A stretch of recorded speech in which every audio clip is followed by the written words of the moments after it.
Muy buenos días, feliz domingo para todos. Nuevamente estamos en Garlemos, ahora por One TV. Mi compañero de Garlada, mi partner, Germán Beltrán Perilla, tuvo un imprevisto y un familiar y tuvo que viajar y no nos acompaña en el día de hoy.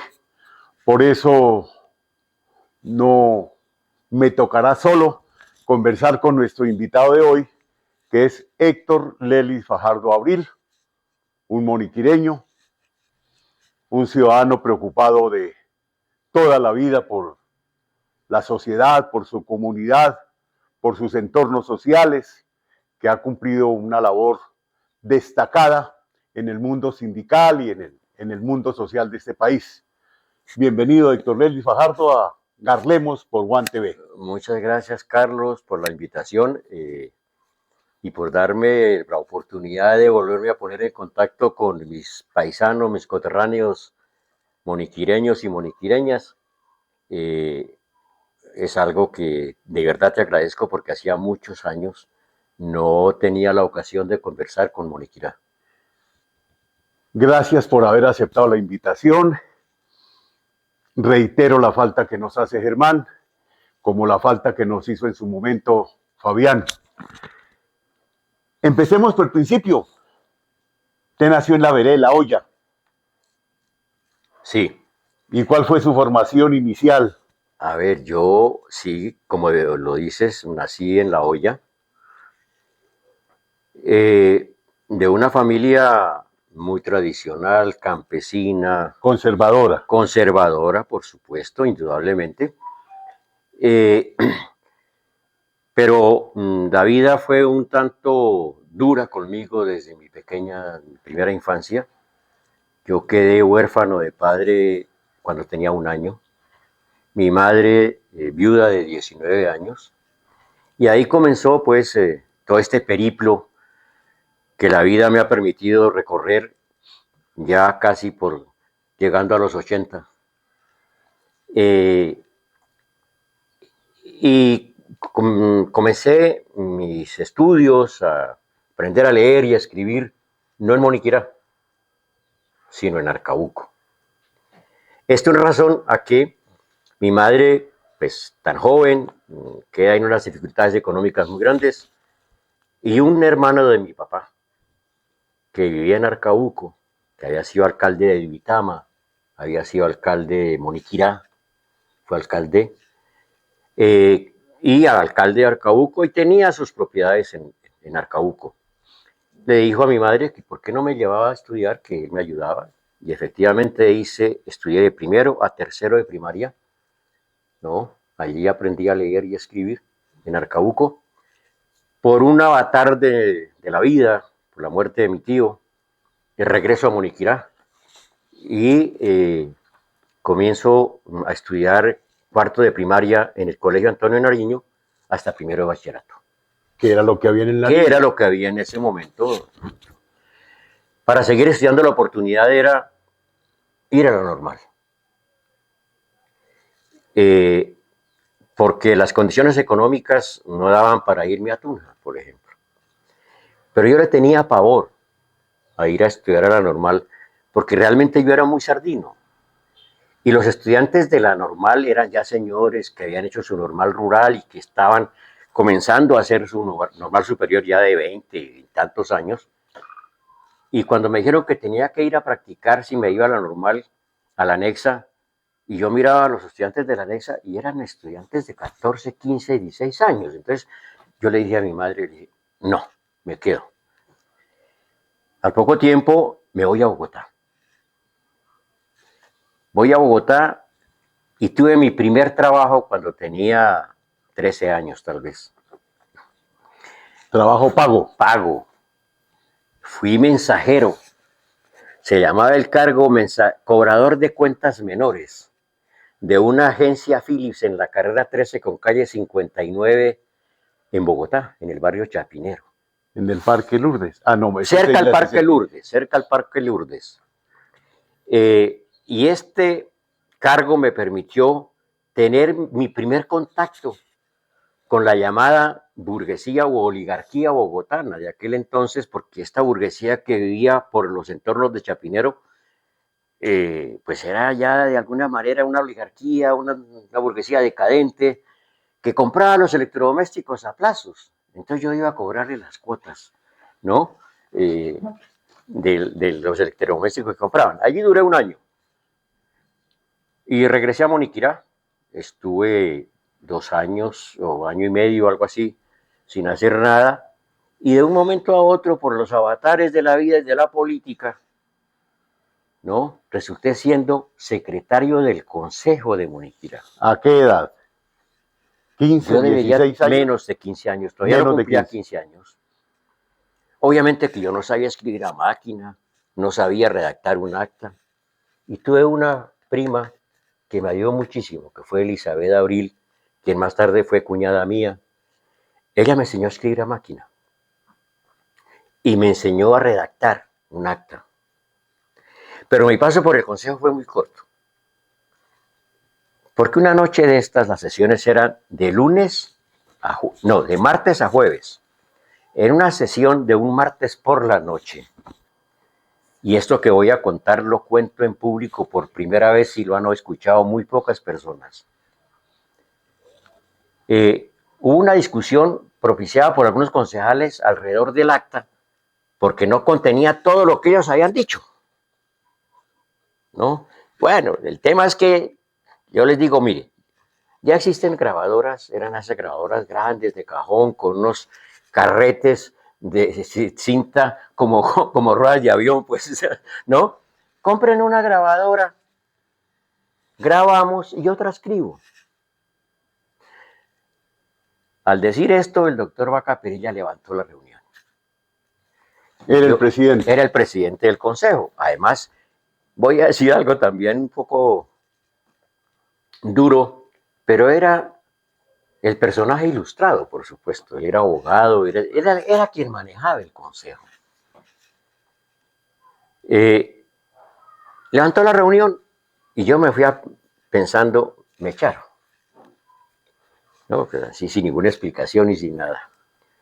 Yo en mi vida he sido muy puntual. Jamás le he llegado tarde a nadie. Hoy te llegué tempranísimo, ¿no? Al otro día, cuando llegué a la esquina de las Alegres Mañanitas, vi al doctor Vaca Perilla parado en la puerta del Palacio Municipal. Y volví a pensar, me echaron. Llegué y lo saludé y él me dijo, me saludó también y me dijo, esos concejales cómo molestan, ¿no? Algo así. Pero me soltó. ¿Cómo joden? Pero me soltó una pregunta que cambió mi vida. Me dijo, Chino, te tiene madera. ¿Quieres seguir estudiando? Y yo le dije, claro, doctor, yo eso es lo que he querido, quiero seguir estudiando. Me dijo, esta noche le hago aprobar una beca para que vaya a estudiar a la normal. Esto en Moniquirá no se sabía. Solamente hice referencia a este hecho en una comunicación que le mandé a los hijos del doctor Vaca Perilla cuando él murió, hace poco. Y les conté la anécdota. Y les agradecí, aunque yo le agradecí a él personalmente mucho más tarde, cuando tanto él se había retirado de su vida profesional, pero yo ya estaba pues un poco en la vida pública, se lo agradecí porque me lo encontré y tal. Pero eso, repito, eso cambió mi vida. Volví a la normal a hacer segundo de primaria, segundo de normal. Y estuve en la normal hasta el año siguiente, tercero normal, porque me echaron de la normal. Esta es una anécdota que tampoco se conoce mucho, no la cuento tampoco, pero cuando llegamos a la normal, yo llego a la normal, me encuentro con una normal realmente académicamente muy pobre, había que decirlo, hay que decirlo, con una planta de personal, de profesoral de muy baja Calidad. estatura, de muy baja calidad. Y a esto había que agregarle otro problema, y es que la Normal tenía internado. Y era un internado, una casa para 40 personas, 40 muchachos, y había 60 o 70, no sé cuántos. Era un hacinamiento total. Esto duró así, hicimos segundo normal, y en tercero, por ahí como en marzo tal vez, un sábado, estando en el parque reunidos un núcleo de estudiantes de la Normal, algunos de ellos internos, empezamos a hablar de lo que había en la Normal. ¿Se acuerda de alguno? La verdad, no. Yo que me precio de tener buena memoria, pero no me acuerdo ese. Pero bueno. Y empezamos a hablar de este tema. O estos temas. Y alguien decía, es que ¿cómo estaremos? Habían dos profesores que hay que reconocerlo, excelentes. Gumercindo Sanabria, Profesor de profesor lenguaje, de idiomas. idiomas, excelente maestro. Y tengo una anécdota con él muy particular que me acabo de acordar. Cuando estaba haciendo tercero de normal, un miércoles por la tarde, tipo 2:30, antes de las 3 de la tarde, hubo un temblor y todos nos paramos a salir corriendo. Y el maestro Gumercindo nos dijo, tranquilos muchachos, dejemos que el mundo tiemble y nosotros continuamos nuestra clase. Eso creo que Gumercindo Sanabria, sí me acuerdo de él. era la demostración más palpable de la calidad de persona que era el profesor Sanabria. Y otro profesor de matemáticas que no era licenciado, no recuerdo su nombre, pero era un magnífico profesor. De ahí para allá, pues había también en ese momento un profesor de apellido Carvajal, Sotero Carvajal, Sotero Carvajal, que llegó como profesor de agricultura. que llegó como profesor de agricultura y terminó dictándonos clase de biología. Me acuerdo de una anécdota que tampoco le he contado nunca, pero hoy la voy a contar. Y es que una tarde de un día de la semana teníamos clase, la primera clase con él de biología. Y entramos al salón, miramos el tablero y había una frase que decía, no importa que me odien con tal que me teman. ¿No? Pues se puede imaginar cómo quedamos nosotros. Pero bueno, el cuento es que ese día, ese sábado, en el parque de Moniquirá, a alguien se le ocurrió proponer, hagamos una huelga. ¿No? Yo no creo que haya sido yo, la verdad. Y bueno, de ahí se fue cuajando la cosa y entonces, ¿qué hacemos? No, pues el lunes cuando lleguemos cantado y cerramos las puertas. Y así fue. Y hubo la huelga. Esa huelga duró algo como una semana tal vez. Y la huelga tenía dos motivos. Cambio de profesores y resolución del problema del hacinamiento de los internos. El jueves de esa semana subimos a Tunja a una reunión con el secretario de Educación, que era un médico que se llamaba Jaime Jacome Valderrama. Después de la discusión y tal, y me dijo, levanten eso, nos dijo, levanten esa huelga, que yo les cumplo, yo les mando practicantes de la Universidad Pedagógica de último año para que resuelva el problema académico, no sé cuánto, y en 2 meses les resolvemos el problema del internado. Pues como ocurre siempre en estas condiciones, hubo quienes dijeron, bueno, sí, levantemos esto ya con este compromiso. Y yo creo que fue mi primer acto de radicalidad. Ese día dije, hasta que no nos cumplan, no levantamos eso. Bueno, ahí hubo con otras reuniones, con unos estudiantes que también estaban por ahí. Bueno, hubo un semiparo departamental por los mismos problemas en muchos municipios de Boyacá, a raíz de eso. Pero tengo que reconocer que el doctor Jacome cumplió su palabra. Y a las 2 semanas se había presentado el cambio de profesores y la designación de profesores practicantes de la Universidad Pedagógica.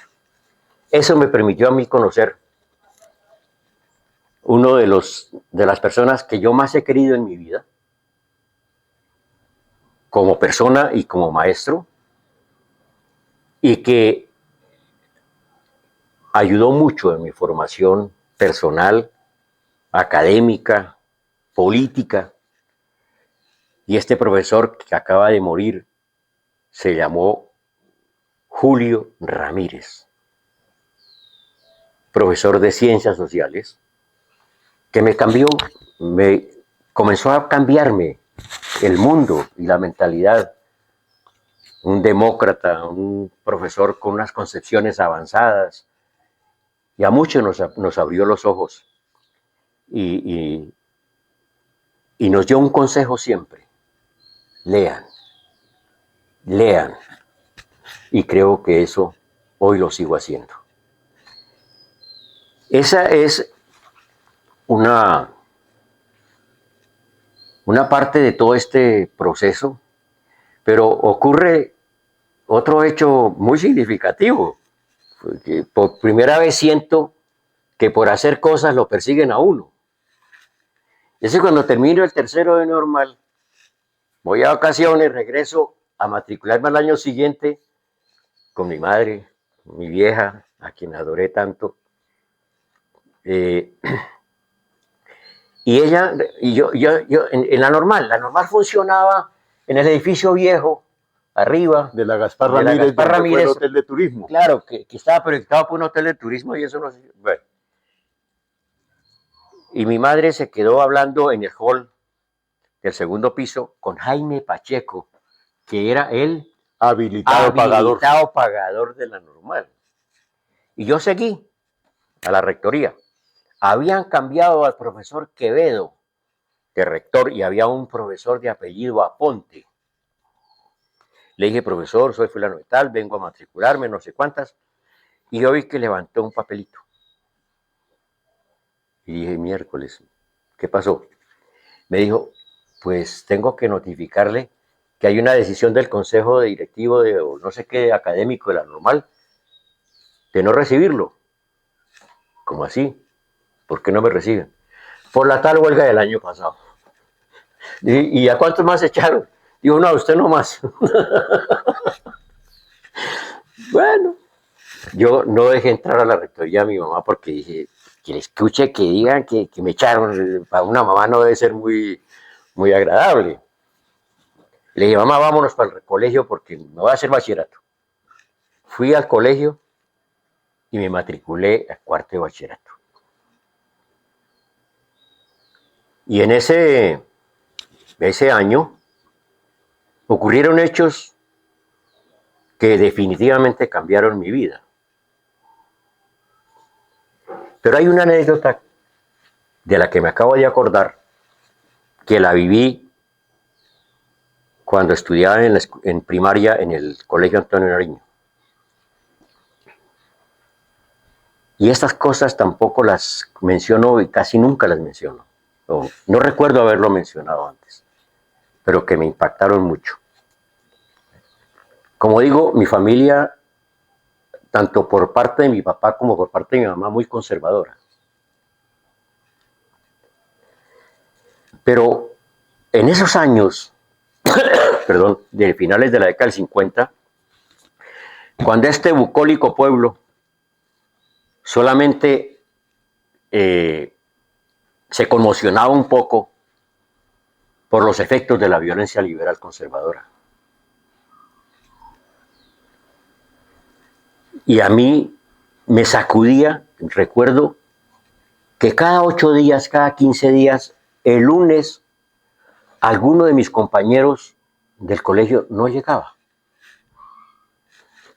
¿Qué pasó? ¿Por qué no llega? No, es que le mataron el papá. El sábado o el domingo o el viernes por la noche. Y había una coincidencia, y me van a disculpar los integrantes del Partido Conservador hoy todavía, pero había una coincidencia que el 90% de los muertos eran liberales. Eso me sacudió a mí siempre. Por eso cuando llegué a tener 12 años, recuerdo, antes de los 13, una noche hablando con mi madre, que fue una mujer extraordinaria, una mujer de segundo de primaria, pero que me enseñó las cosas que en aquel entonces los niños y los jóvenes aprendían en el bar y en la cantina. Ella me los explicó cuando yo tenía 12 años.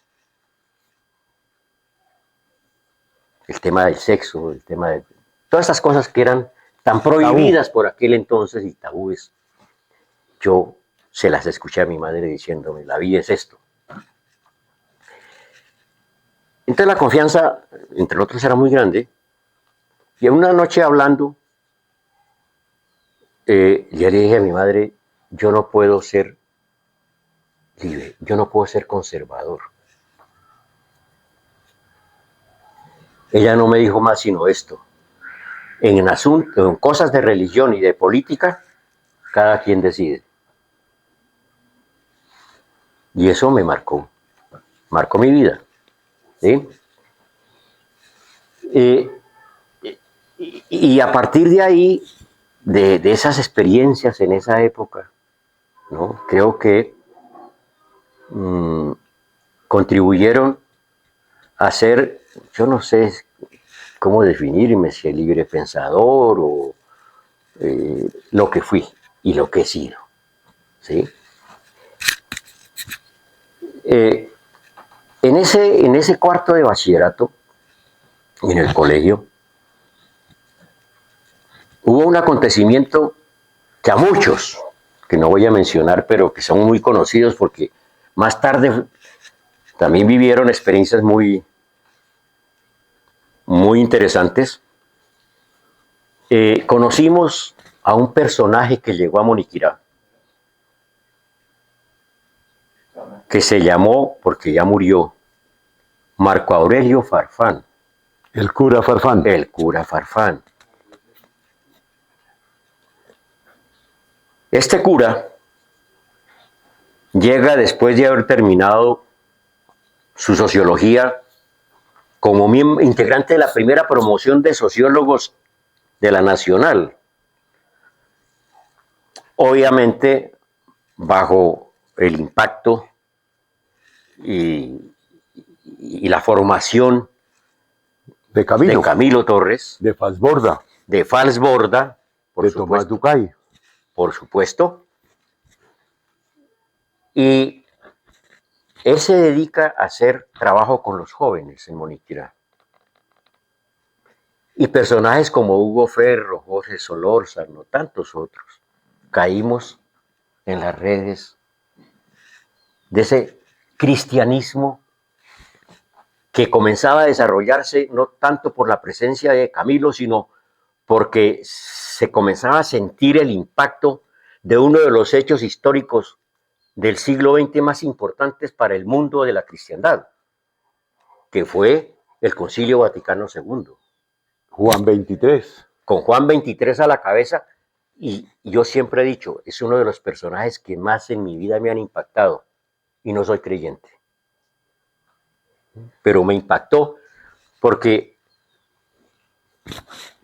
un obispo como el Pacelli, de extracción campesina casi que miserable en Italia, llega a ser el más importante canciller en la historia de los últimos 500 años de la Iglesia Católica. Y cuando llega al papado, salva a la Iglesia. La Iglesia Católica iba camino, yo no digo que su desaparición, pero debe ser una iglesia quizá como tantas otras. El cura que nos enseñó que hay que preocuparnos no solamente por el más allá, sino por el más acá. Exactamente.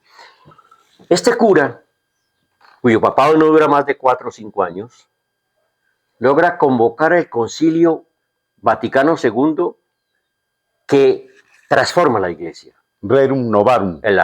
Con encíclicas como la Rerum Novarum, indudablemente. Y esa renovación pasa porque, primero, hay que dejar de hablar en latín, hay que dejarle hablar en latín a los feligreses porque ellos no entienden un carajo de latín. Hay que hablarle en el propio idioma y por eso las misas dejaron de hacerse con la espalda del sacerdote hacia el público, ¿no? Y no en latín, sino en la lengua materna de cada región, de cada país. Esa fue una transformación. Todavía se discute hoy al seno de la iglesia si esto fue correcto o no fue correcto. Hay minorías de la iglesia que siguen hablando de esto. Pero yo creo que el gran aporte del Papa, de este Papa, estuvo en convencer a la iglesia que la iglesia católica era la iglesia y debía ser la iglesia de los pobres. Y surge, como consecuencia de eso, la llamada teología de la liberación, que tuvo tanto impacto en estos países de América Latina, sobre todo. Y uno de esos impactos impactantes para el caso colombiano fue la presencia de Camilo Torres. Fue el del Cámara en Brasil. El Cámara en Brasil. En fin. El movimiento Golconda. El movimiento Golconda. Este cura Farfán, influenciado por esas ideas, se dedica a trabajar con los jóvenes. Y evidentemente, Hugo Ferro y otros 2 o 3, 4 de la normal, Jorge Solórzano, mi persona en el Nariño, etc. Nos fuimos involucrando un poco en esas ideas y resultamos haciendo cursos, ¿no? Y ahí tuvimos la oportunidad, por lo menos yo tuve la oportunidad de ponerme en contacto con el debate interno que se hacía en la iglesia entre la iglesia tradicional y la iglesia de la teología de la liberación. En la capilla, un centro de formación que tenía la iglesia en Cachipay. La Esperanza. La Esperanza, exactamente. Yo pasé por allí varias veces, tal vez fui el que más cursos de estos hice allí. Y a mí ese debate me impactó mucho.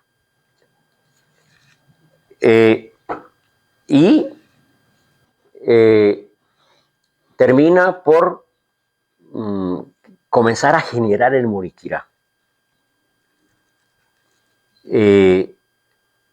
Unas nuevas formas de parte de sectores de los jóvenes de aquel entonces de mirar la vida,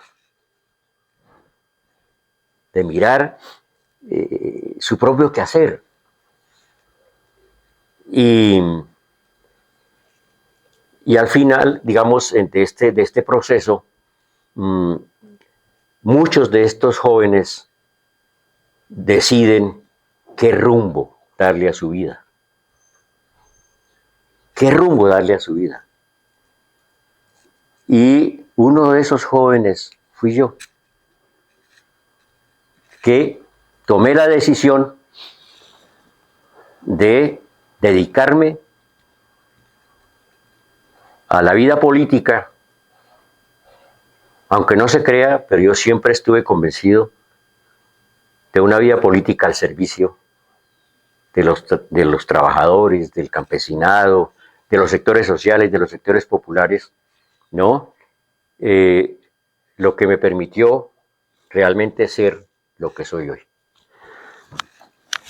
Bueno, en esta primera parte hemos conversado de la formación de una manera muy sucinta de Héctor Lelis.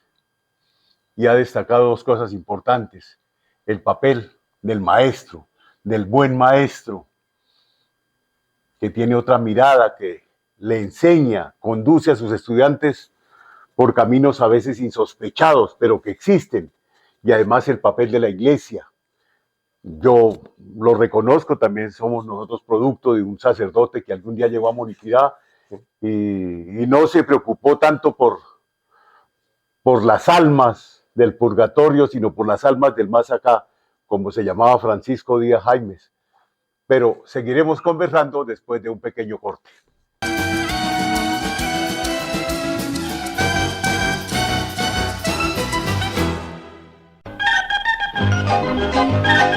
La promotora de turismo Walter Quintero le invita al Eje Cafetero del 27 de agosto al 1 de septiembre. Visitaremos Termales Santa Rosa de Cabal, Salento, Parque del Café, Finca Cafetera Recuca, Armenia, Pereira, Finlandia y Valle del Cocora. Visita a la Basílica del Señor de los Milagros de Buga. 1 millón de pesos por persona en acomodación familiar. 3 noches de hotel en Finca Cafetera.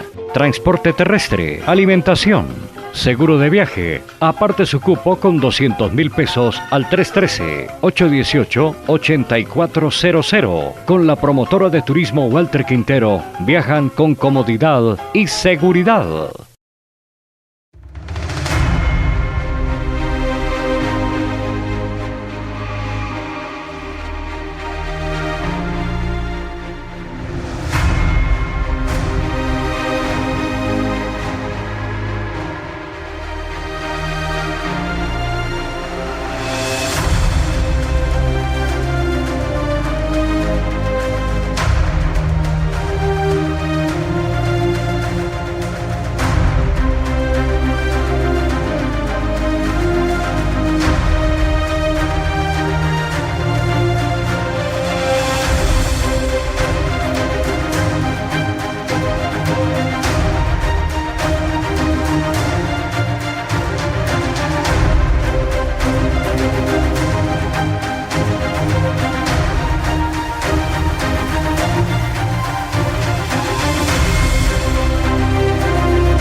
Tres, dos. Volvemos a Garlemos por One TV. Todos los domingos a las 10 de la mañana. Reitero la falta que nos hace nuestro compañero Germán, quien por razones familiares se fue a darse una corta vuelta. Estamos conversando con Héctor Nelly Fajardo, un ciudadano moniquireño, que desde muy temprana edad aquí en los avatares de ese municipio, a través de sus profesores, de sus vivencias, de la orientación algunas veces de la iglesia, descubrió y empezó a militar en las causas sociales, en la defensa de los trabajadores, de los campesinos. Héctor, una vez que termina la normal, ¿qué camino coge? Bueno, pero déjeme 2 minutos para lo siguiente. A ver. En medio de estos cursos, estas cosas que se daban, hubo una huelga de maestros en Boyacá. Una huelga de maestros que tuvo una connotación en Moniquirá un tanto violenta, por una confrontación de casi toda una tarde entre maestros, estudiantes, la ciudadanía, con el ejército, porque no era la policía la que estaba ese día. Fue muy dura, pero al final, en la noche, los estudiantes nos reunimos en el antiguo Colegio Antonio Nariño, en la casa de don Gratiniano García. Esa noche creamos un club estudiantil. Todo esto estaba bajo la influencia de estas corrientes que ya hemos hablado. Y en eso se creó el club estudiantil, se llamaba CITRAVAL, Ciencia, Trabajo, Virtud y Alegría. cuyo primer presidente fue Hugo Ferro. Yo era el vicepresidente. Yo fui nombrado vicepresidente y, bueno, no me acuerdo quién más, tal vez Orlando Ibarra secretario general. En fin, al año siguiente Hugo se va, me nombran a mí presidente y nos dimos a la tarea de construir desde ese club la Casa de la Cultura o Casa Campesina. ¿Por qué el nombre era Casa Cultural o Casa Campesina? Porque nos encontramos con que, bueno, y ahora sí, pero ¿cómo es que se hace la casa? Porque se necesita ladrillo, se necesita hierro, se necesita plano, se necesita tal cosa. El cura Supelano era cuñado de un arquitecto que en ese momento era presidente de la Federación Colombiana de Ciclismo, un señor de apellido Peñaranda. Y él, el cura, lo llamó y le dijo, le voy a mandar, o él creo que fue con nosotros, y él terminó haciéndonos los planos de la Casa de la Cultura. Y nos dijo, pero la embajada holandesa está apoyando este tipo de cosas. Hagamos un plano que diga Casa Campesina para los holandeses y Casa de la Cultura para Moniquirá. A ver si le logramos algún apoyo a los holandeses. Yo no recuerdo si eso se logró. La verdad no me acuerdo. Pero sí nos sirvió para que la curia en Tunja se diera el lote donde hoy es el teatro cultural, es que se llama. Sí, sí. Exacto. Y parte del hierro que se necesitaba para los techos y todo eso también nos lo facilitó la curia, porque había una cercha para cubrir el techo de la iglesia en la parte de atrás que nunca se hizo, y eso se utilizó. Con esos planos, Ladrillos Maguncia nos donó no sé cuántos ladrillos. Si los que hicieron falta, pues los logramos hacer con las De marchas. Don Alcides Riaño Garrido. Garrido, exactamente. Y las marchas de ladrillo, los campesinos, los domingos, los estudiantes y tal, hicimos 3 o 4 marchas de esas, pues logramos armar ese armatoste. La Casa de la Cultura. Que después, que se va el cura Supelano, llegan otros curas y se apropian de eso. Es decir, desaparecen los jóvenes, desaparecen los campesinos y termina siendo un teatro, pues como comercial, ¿no?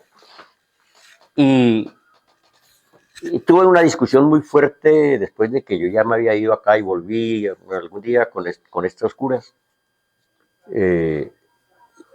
Porque me ocurrió una cosa, un domingo pasaba yo por frente a la iglesia y salían los campesinos de la misa mayor y me fueron a saludar. Yo dije, muy acá, qué agradecidos, no. Era sacarme los ojos porque los había engañado, que eso que había dicho, que era que la Casa de la Cultura y la Casa Campesina, ahora tenían que pagar si lo querían arrendar. Yo dije, pero bueno, esto son las cosas de Dios, como dice esto, y así fue. Yo termino la normal y concurso para puesto de maestro en Bogotá. Me va muy bien en el examen, es la verdad. Pero me llaman al ejército, estuve 6 meses, 7 meses en el ejército en un programa que había creado Carrollera Restrepo, que eran 6 meses para bachilleres o normalistas y 3 meses para profesionales. Pues a mí me tocó el de 6 meses. Al fin y al cabo comencé a trabajar en Bogotá. Al poco tiempo de estar allí, entro a estudiar a la Universidad Pedagógica. Era el momento de esas grandes convulsiones en el movimiento estudiantil, no solamente colombiano, sino internacional, después del influjo, ¿no? Del mayo del 68 en París, etc. Y yo no militaba con nadie. De toda esa cantidad de grupos, partidos, movimientos que se movían en el mundo estudiantil, no. Yo creé con otros compañeros un movimiento en la Universidad Pedagógica independiente, con perspectiva de izquierda, etc., que al final, pues llegamos a la conclusión de que eso había que ligarlo, eso no daba para mucho. Y algunos fueron a militar, algunos a otras organizaciones de izquierda. Yo fui a parar al MOIR. No me acuerdo de esas batallas verbales entre nosotros. El Yo, movimiento obrero independiente revolucionario. y regio. Y regio, mi rey. Y es ahí donde ya comienzo pues a vincularme al mundo sindical. Porque en el MOIR me dicen, no, usted como maestro mejor pásese para acá, ¿no? Y a lo poco tiempo de estar ahí militando, llego a ser directivo de la Asociación Distrital de Educadores, La ADE. la ADE. Eso es 1974, 73, 74. En el año de 1975 hay un congreso en Cúcuta de FECODE y yo llego a la Dirección Nacional de FECODE como fiscal general de FECODE. Y ahí comienza mi trasegar por mucho tiempo. Tuve que ver bastante con Abel Rodríguez, con tantos otros amigos, en las grandes batallas del magisterio colombiano, primero por la nacionalización de la educación. En aquel entonces la educación era pagada por la oficial, o mejor, la estatal, era pagada por los municipios, los departamentos, la nación. Eso generaba una serie de dificultades enormes en el pago de los maestros, en las prestaciones económicas, en todo el tema de la salud. Tanto que a los maestros yo vi al señor Ibarra, que era el que manejaba el estanco aquí, pagarle a los maestros con cajas de aguardiente. Claro, porque los maestros pagaban con los impuestos del vicio, El vicio, claro, del tabaco y del aguardiente. aguardiente. Y si la gente no fumaba Claro. y no se emborrachaba, no había plata para los maestros. Pero ya metido en esta pelea, en esta lucha, en el año de 1975 logramos, después de una huelga muy intensa, que el presidente Misael Pastrana expidiera la ley 43 de 1975 que nacionaliza la educación. Al nacionalizar la educación había que unificar los salarios, había que profesionalizar la carrera docente y nos metimos en todos esos cuentos, logramos la nacionalización, logramos la expedición de una ley que profesionalizó la carrera docente, que fue la ley que se denominó de Estatuto Docente, que estableció cómo se entraba a la carrera docente, cómo se permanecía y cómo se salía. Y obviamente como consecuencia de eso, un régimen de prestaciones económicas y sociales y un régimen de salud único para los maestros del país. Y la vida me dio la oportunidad al lado de tantos amigos de ser un poco de artífice de todas estas batallas, de todas estas luchas. Luego nos dimos a la tarea en FECODE de pensar y repensar la educación y la pedagogía.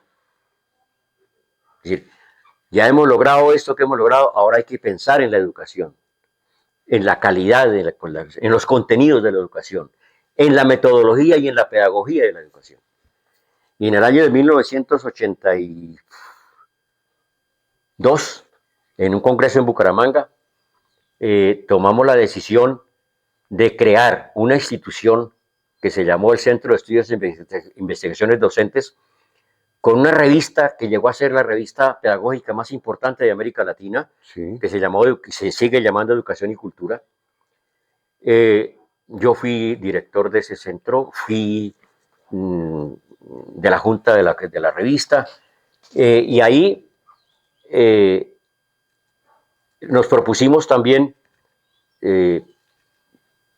que había que rescatar, o mejor, defender y modernizar la pedagogía que estaba siendo atacada por los nuevos modelos económicos que se introducían en aquel entonces, que traían consigo, ¿no es cierto?, nuevas modalidades de educación de donde desaparecía la pedagogía.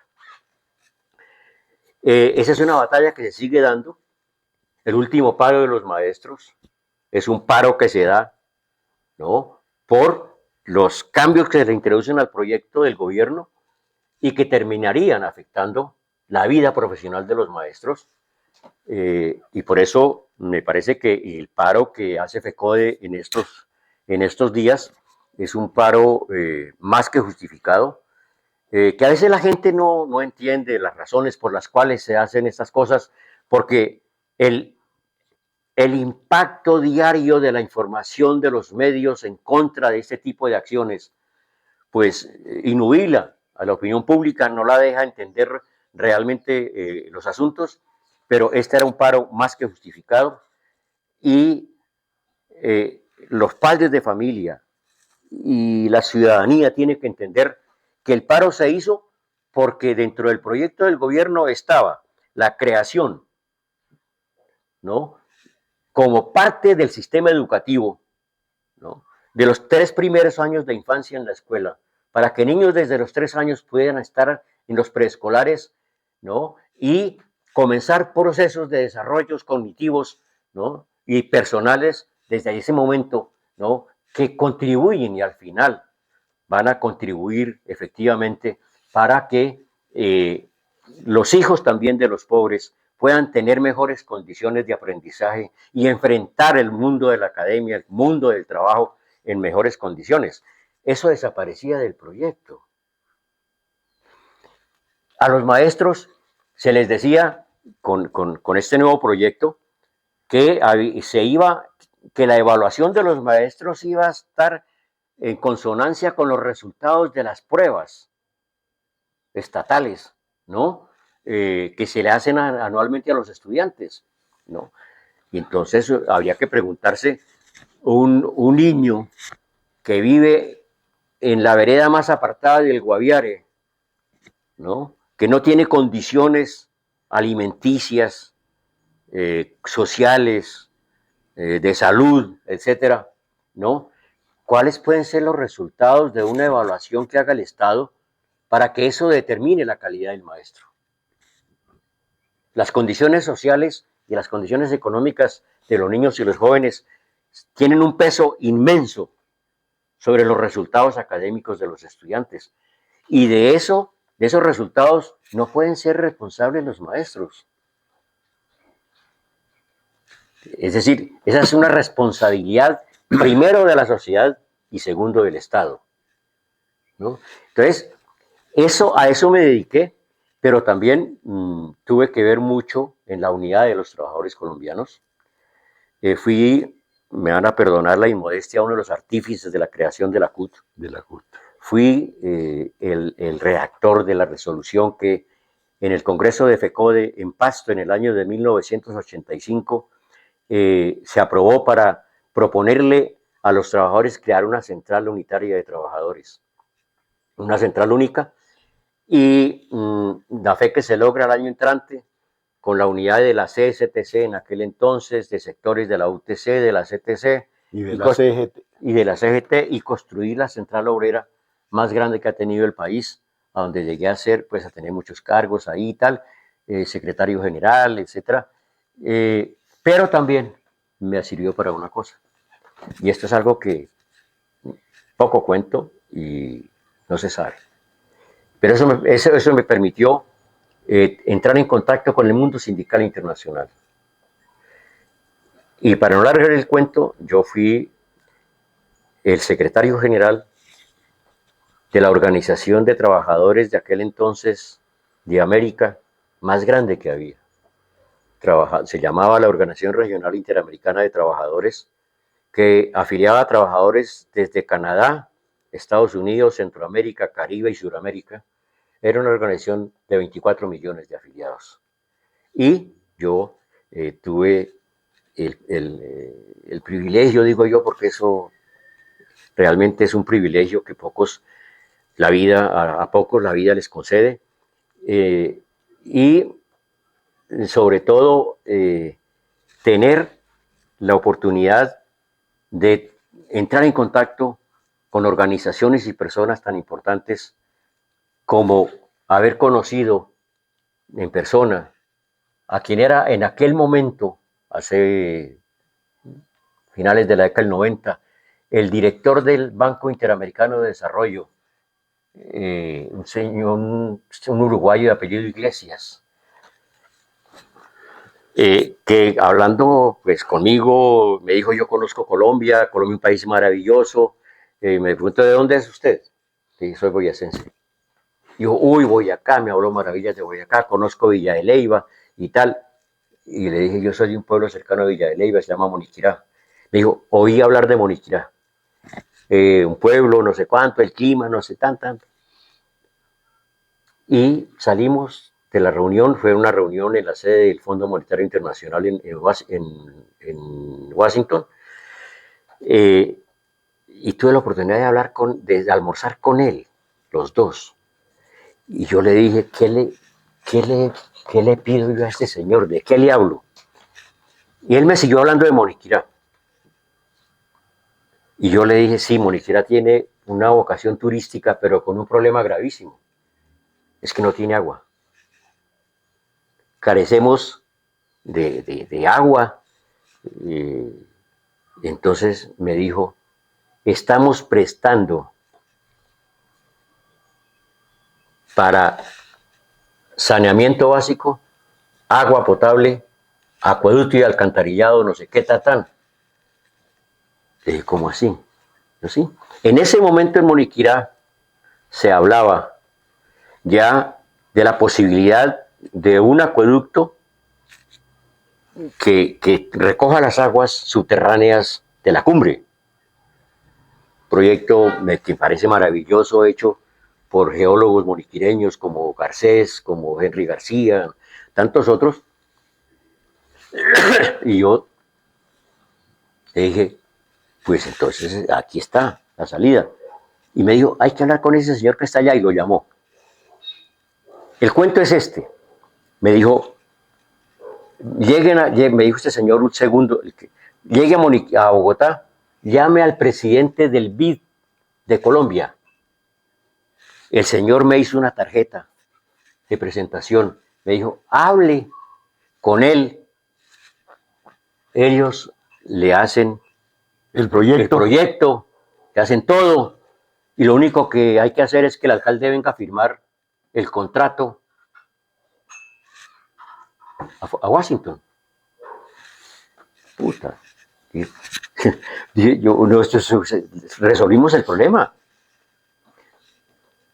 No voy a decir quién era el alcalde, pero era un señor de apellido Ulloa. Ulloa.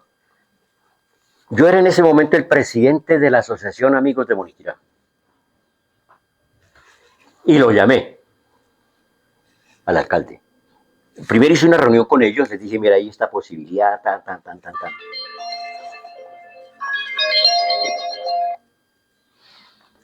Hay esta posibilidad. Y lo que hay que hacer es que usted venga a hablar. Reuní primero, perdóneme que me perdí. Reuní primero a la asociación Amigos de Moniquirá, les eché el cuento, dijeron: hay que trabajar. Vine a Moniquirá, hablé con el alcalde. Sí, hablé con el alcalde y le dije: lo que tiene que hacer es ir a Bogotá a hablar con este señor y echar a andar el proyecto. Echar a andar el proyecto. Y desde la alcaldía llamamos a la oficina del BID en Bogotá. Se concertó una cita para la semana siguiente, creo que era un martes o un jueves. A las 11 de la mañana, a las 11 y tanto, o a las 10 de la mañana, media hora antes me llamó el señor del BID y me dijo: Héctor, el alcalde no vino. ¿Cómo así que no vino? Lo llamé. Digo: no, es que tuve un problema. Le dije: pero por lo menos llame y discúlpese. Se volvió a cuadrar otra cita. Esa vez vine a hablar con él nuevamente, con quien era el vicepresidente de la Asociación Amigos de Moniquirá, que era Ulloa. ¿El almirante? No. Bueno, ahora me acuerdo. Y vinimos y volvimos a cuadrar la cita con él desde aquí. Y el día de la cita volvió a llamarme, a decirme: no llegó. Y bueno, no llegó. Ya no hago más. esto no hay interés.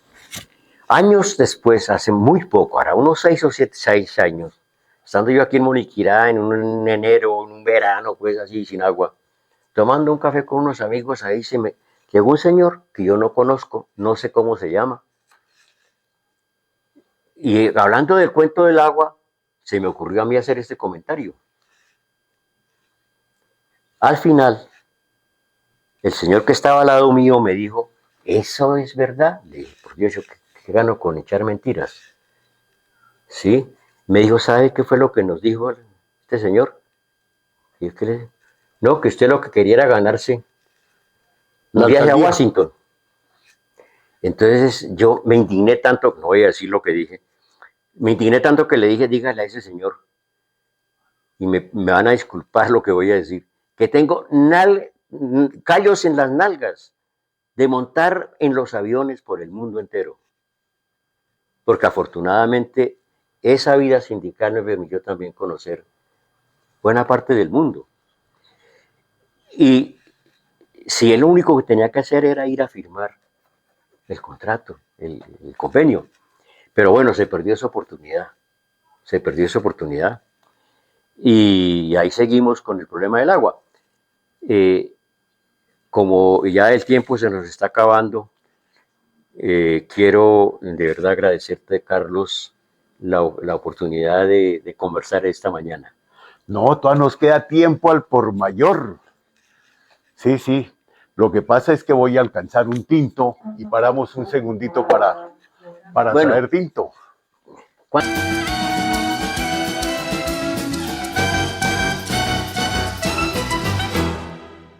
Colombia, me enamoré de tu belleza infinita. Con la promotora de turismo Walter Quintero, en octubre, semana de receso estudiantil, empaque y vámonos para el Golfo de Morrosquillo. Sí, del 6 al 12 de octubre visitaremos Mompox, Tolú, Coveñas, Isla Múcura y Tintipán. El plan incluye transporte terrestre, 4 noches de hotel, alimentación, seguro de viaje, 1.100.000 pesos por persona en acomodación familiar. Aparte su cupo llamando al 313-818-8400. Con la promotora de turismo Walter Quintero, viajan con seguridad y comodidad. Colombia.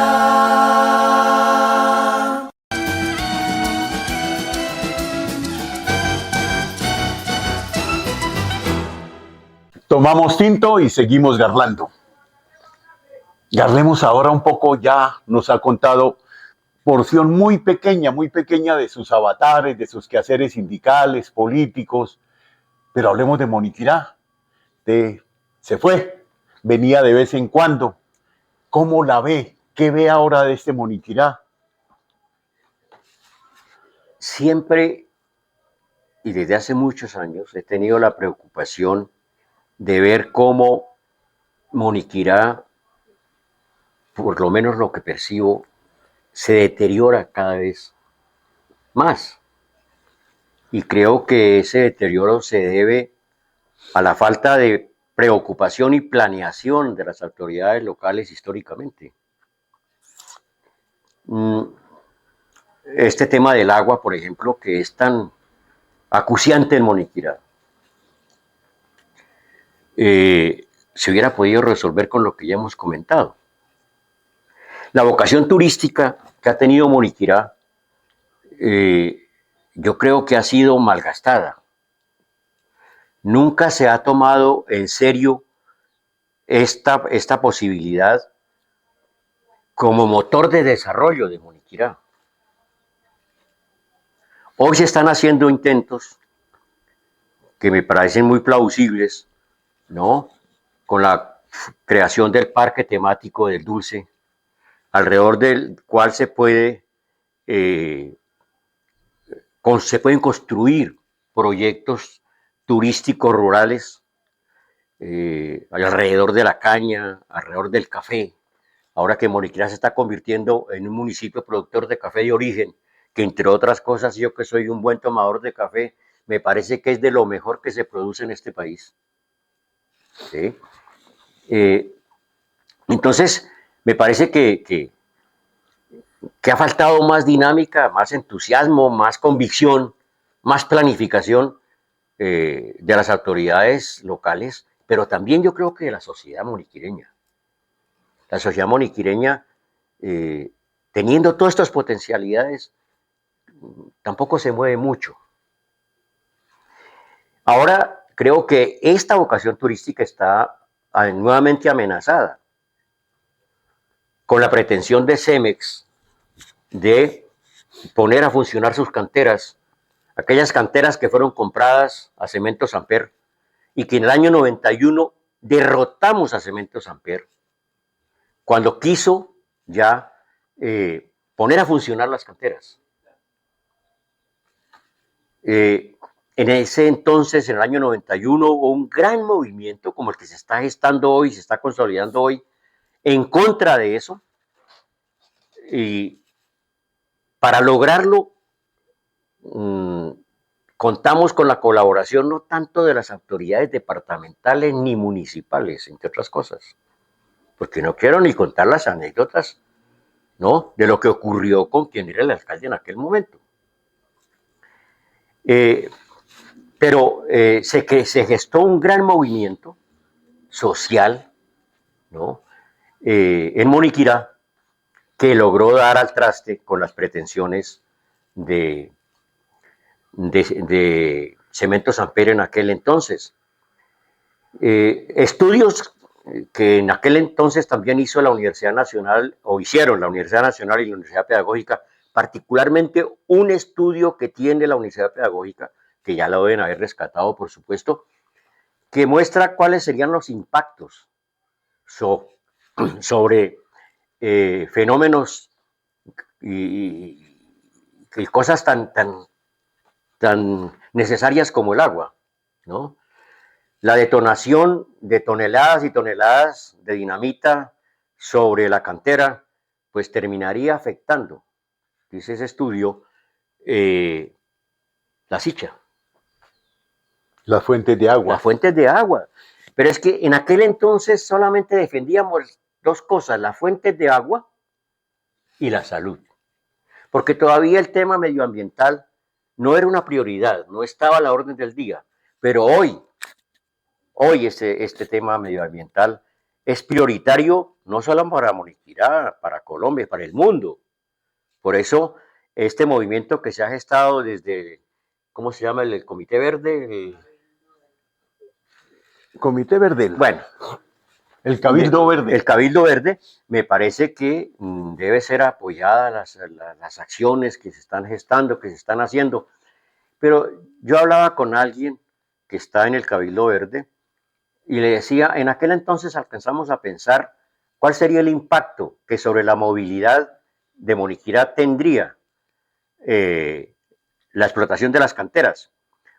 Porque, y hoy va a ser mucho mayor, porque la carretera que comunica Moniquirá con Tunja, con Tunja sobre todo, es una carretera que se ha repavimentado y todo lo que sea, pero no se ha ampliado. Habría que preguntarse cuántas tractomulas transitarán por esa carretera. Día y noche. Día y noche, trasladando caliza desde la cantera hasta donde la tienen que trasladar para convertirla en cemento. ¿Cuántas tractomulas van a transitar? Porque no creo que vayan a montar una fábrica de cemento aquí en Moniquirá. ¿Sí? Eso tendrán que llevar a alguna parte para procesarlo. Entonces, hay que pensar cuál es el impacto que ese golpe a la movilidad tiene sobre el turismo de Moniquirá. Movilidad, salud, medio ambiente, claro, agua, todo. Fauna. Es decir, esto flora, fauna, todo. Es decir, creo que esta es una batalla que ojalá Moniquirá apoye y impedir que las pretensiones de Cemex, de esta multinacional que anda por el mundo haciendo daños ambientales, pues no sea posible. Yo quiero invitar a mis paisanos, a mis paisanas, a los jóvenes, a que esto se impida. Finalmente, usted como maestro, ¿qué recomendaría La educación que hoy recibimos o que reciben los muchachos de Moniquirá era la de su tiempo. Nos formamos en música, en lectura, en preocupaciones sociales. ¿O cómo ve este pueblo? ¿Qué pasa con los muchachos, con la educación? Bueno, yo creo que los jóvenes de Moniquirá son también víctimas de lo que ocurre a nivel global, a nivel mundial. Es decir, no cabe duda que hay un propósito consciente de las élites nacionales e internacionales de generar ambientes para los jóvenes que los mantengan por fuera realmente de las cosas importantes de la vida, de la sociedad y del país, ¿no? Creo que lo que ocurre con la juventud moniquireña es lo que ocurre con todos los jóvenes del mundo entero, ¿sí? Hoy. Apatía. Apatía, falta de interés por las cosas del entorno que son importantes, incluso la familia, ¿no? La cultura, el medio ambiente, etcétera.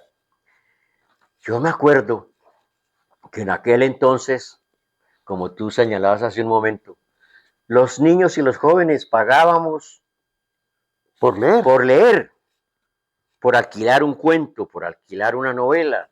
Había que pagar, ¿no? Y si uno se sentaba a leerla en el sitio donde la alquilaban, pues valía menos. Pero si la iba a llevar a su casa, valía un poquito más. Pero bueno, hacíamos el esfuerzo, ¿no? Yo recuerdo que de mis primeras lecturas hay algunas que no me van a creer, ¿no? Y que fueron propiciadas por mi madre. Yo leí Las Mil y una Noche, cuando ya tenía unos 9 años, 10 años, ¿sí? Novelas prohibidas. Vargas Vila. Pues claro que me leía Ibis, Ahora Las Violetas, no sé qué más. Eso me lo leí muy de niño. Y afortunadamente logré formarme una vocación de lectura que aún sigo ejerciendo. Algún día vamos a tener que hablar, voy a pasar de abusivo, de hablar de cosas de estas, de literatura, pero también de música, de aquellos viejos boleros de Daniel Santos y de la Sonora Matancera que escuchábamos en la piscina de Moniquirá, ¿no? O en la esquina del parque donde Pedro O en la Beltrán. esquina del parque donde Pedro Beltrán. ¿No? Allí oíamos música. Y recuerdo, ahora me viene a la memoria lo siguiente. Cuando yo estudiaba en Arcauco, en mis primeros 3 años, había un cura de apellido Hernández, me acuerdo. Señor alto, delgado, moreno, no, muy de Boyacá, muy alto, digamos, de la parte alta de Boyacá. Pero era un cura a quien le fascinaba la música. Y le fascinaba la música colombiana, por supuesto, pero le fascinaba la música clásica. Entonces, la iglesia había puesto un parlante y todas las noches, de las 7 de la noche a las 9 de la noche, oíamos los valses de Strauss. Nos ponía a oír el cura, todo el pueblo, los valses de Strauss, ¿no? Yo allí recuerdo porque lo ponía mucho, yo no sé si era que le gustaba, pero las sinfonías de Beethoven. Yo no sabía quién era el músico, yo qué iba a saber, ¿sí? Pero después con el tiempo sí identifiqué que eran las sinfonías de Beethoven. Entonces, eso ojalá se volviera a repetir, en otras condiciones, pero se volviera a repetir para los niños y los jóvenes de hoy. Otro que nos formaba también en la esquina del parque, don Pompilio. Don Pompilio García, por supuesto, obvio. Claro. De 6 a 8 de la noche que empezaba la película, eran 2 horas de música. De música, claro. Colombiana o clásica o pasodobles, pero ahí nos educaba también en la música. Supuesto, claro. Es un compromiso. Volveremos a hacerlo, seguiremos charlando sobre su vida política, su vida sindical, su vida como maestro y por supuesto que el compromiso ineludible es que volveremos a hablar de educación y de boleros que será un placer enorme, enorme. Y aquí hay buenos contertulios para conversar y hablar sobre boleros. Vi el programa que hicieron sobre el bolero. Con Marco Polo. Con Marco Polo, sí. Lo vi y me pareció interesante rescatar el bolero, es rescatar para los tiempos de hoy parte de lo que fue algo que unió a América Latina, que fue la cultura alrededor del bolero, ¿no? Y yo creo que eso, por supuesto, que prácticamente se ha destruido. Y un esfuerzo desde este rincón, aunque sea para el rincón de Ricaurte, ¿no? Rescatar el bolero, rescatar esas cosas, me parecen muy interesantes. Héctor Lelis Fajardo Abril, muchas gracias. Muchas gracias. Es un compromiso que volveremos a agarrar, muy seguramente más tarde que nunca, o más temprano que tarde, pero volveremos a agarrar sobre otros aspectos bien importantes sobre Boriquirá. A los señores teleaudientes de One TV, un feliz domingo, y la próxima vez ya nos acompañará nuestro partner y compañero Germán Beltrán. Feliz domingo y que estén todos muy bien. Muchas gracias.